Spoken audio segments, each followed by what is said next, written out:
I just want to start off with the coronation. It feels like such a big story this weekend, doesn't it? What were you doing yesterday? I was watching it on the television at home. I thought the colours, the music, everything, it's just a fantastic spectacle. It's fantastic to watch. Are you a bit of a royalist, or...? Do you know what? I think in this country we've got lots of people who are staunch royalists and some who are sort of staunch Republicans. I put myself sort of somewhere in the middle. You know, as a politician, it won't surprise you that the things that worry me day to day are things like the cost of living. I want to talk to you a bit about the police handling of some of the protests as well. Lucy Fraser, the Culture Secretary, said in that interview she thought the police got the balance right between allowing people to celebrate the coronation without being disturbed and allowing people to protest peacefully. Do you think the police got the balance right? I've got concerns that they may not have done. We still need to see some more information coming out about what's actually happened. Some of that information is unfolding, but on the face of it, I do have concerns. The fact is that in this country, whether you're a royalist or whether you are a Republican, we should all be able to agree on free speech and the right to protest. There is a distinction between peaceful protest on the one hand and disruptive and violent protest on the other. What concerns me is that the Conservative government have introduced very far-ranging, sweeping powers for the police, which affects all protests. I think what we may have seen yesterday, but we still don't know, what we may have seen is some of those new measures are being used by the police. I think that puts the public in a difficult position. I think it puts the police in a difficult position too. You're right to say that some of these details need to be investigated and followed through, but there have been talk of people handing up rape alarms, for example, being arrested, someone with a megaphone being arrested. Graham Smith, the head of Republic, tweeted to say, now that he's out of the police station, make no mistake, there is no longer the right to peaceful protest in the UK. I mean, that is an incredibly troubling statement. The fact is that during the course of the government's policing bill and also through the public order bill, Liberal Democrats made the point that actually the police have all the powers that they need. They've always had powers to deal with disruptive and violent protest. I think what worries me is that the Conservative government have now increased these sort of wide-ranging powers to police all protests. What they haven't done is enshrined the sort of legal responsibility and the duty on the police to actually facilitate peaceful process. I was part of a cross-party group in Parliament that actually looked at this issue. We took evidence from people from the Met and from protesters in the wake of the Sarah Everard vigil, where the policing was found in court to have been handled really badly. And as a result of that inquiry that we led, we said there should be a code of conduct around how protests should be policed in this country. We're clearly a very long way from getting the balance right. I mean, I guess, look, to put the other side of this, right, we have seen in recent years very disruptive protests, which have made it difficult for ambulances to get through, people to make it to important hospital appointments because of the disruptive nature of those protests. That is what the government would say they're trying to stop.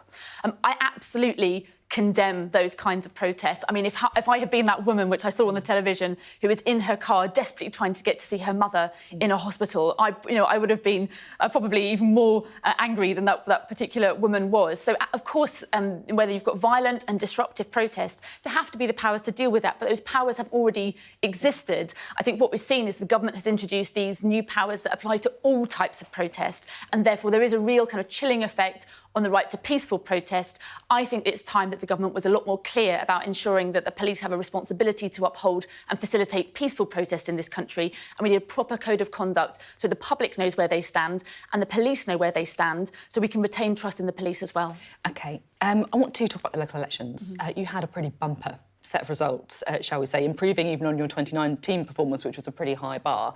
I can see you smiling. How would you describe them? Well, it was a record-breaking set of results for us, and we really did exceed all of our own expectations.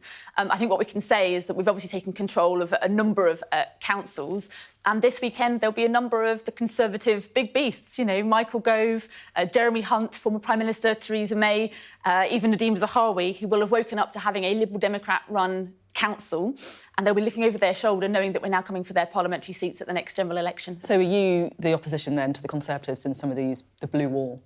Absolutely. There are many places around the country, around 80 seats, where the Liberal Democrats are the key challengers to the Conservatives. We call it the blue wall area, and we hope very much at the next general election to win as many of those seats as possible. I mean, I guess some would say, let's not get too carried away. The Lib Dems always do well in local elections, and historically, you really haven't managed to break through that much in terms of parliamentary seats.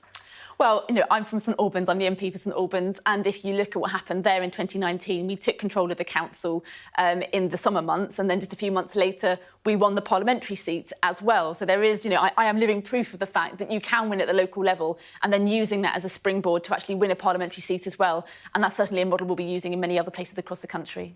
So the results themselves pointed, according to Sky News analysis, to Labour being the largest party, but short of a majority. I just want to have a look at a picture from the coronation, if I may. I think we can have a look at that. Keir Starmer there and Ed Davey sitting next to each other. They were having a bit of a chat at one point. Do you think there sort of could be a deal between these two guys? I mean, look, let's be honest. If I was an athlete and I said to you, I've got 12 months until I have to run the race of my life, and a journalist said to that athlete, well, what are you going to do the day after? The athlete would rightly say, look, I'm just focused on that particular race. And we're in exactly the same position as politicians. As a Liberal Democrat deputy leader, I'm working with Ed to put our party on a general election footing. We have got a laser-like focus on trying to get as many Liberal Democrat MPs elected as possible when the general election comes. And we're just not even contemplating or thinking about what might happen after that. At the same time, though, I'm not sure I buy it, because you've previously ruled out a coalition with the Conservatives. Why won't you rule one out with Labour? Well, because the Conservatives are in power at the moment. It's abundantly clear for us to see. That's not relevant, is it? Oh, absolutely. You're talking about potentials. You're saying you're not talking about this because it's a possibility rather than a reality. Why won't you rule out Labour if you're prepared to rule out with Conservatives? Day in, day out, we can see the damage that the Conservative Party are doing to our country. Whether it's the NHS that they're just driving into the ground, whether it's, the blowing a hole in the nation's finances, whether it's, continuing to allow water companies to pump sewage into rivers and onto our beaches. We can see the damage the Conservative Party are doing. And the reason that we've had those 3 stunning by-election wins is because lifelong Conservative voters are voting for the Liberal Democrats, in part because they want to get rid of this Conservative government.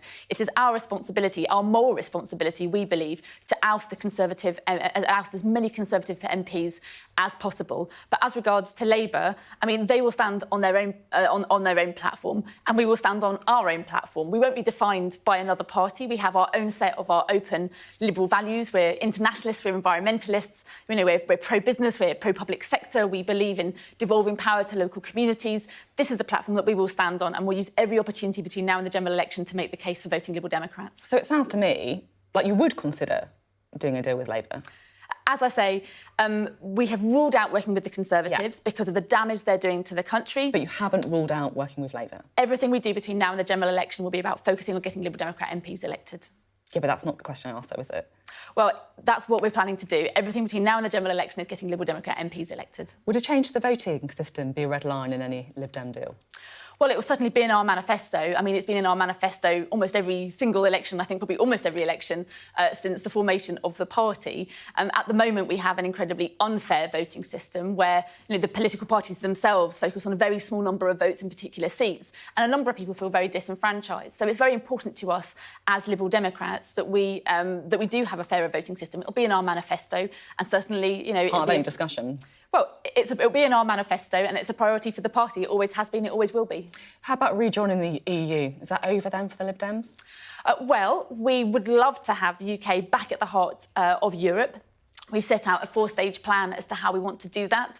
There are 2 very easy steps that the government of the day could take today: improving our current trade deal and rejoining, other programmes, whether it's education or science. How about the single market? Well, that's part of our 4-stage plan. Eventually, we would like to end up in the single market. We shouldn't underestimate, though, how much damage to the trust and relationship we have with the EU the Conservatives have actually done. The damage has been really, really devastating. I think as and when we... Well, they have managed to get a deal through recently, haven't they? And actually, EU leaders tell me that, they find Rishi Sunak someone that they can deal with. Well, they can deal with, yes, but in terms of rebuilding their relationship with the UK as a whole, I think there's been a huge amount of damage done by this Conservative government. Liberal Democrats want us to have the UK at the heart of Europe, and we've got that 4-stage plan which will take us into the single market. OK. Now, last weekend I asked Keir Starmer if Arsenal were going to win the Premier League. He said no. St Albans City, a few leagues down from St Albans, from Arsenal, they're in the playoffs today. Are you confident they might get promotion? Oh, fingers crossed. I'm pretty sure they will. Come on, the Saints. Lovely. Thank you very much indeed. Daisy Cooper there for the Liberal Democrats.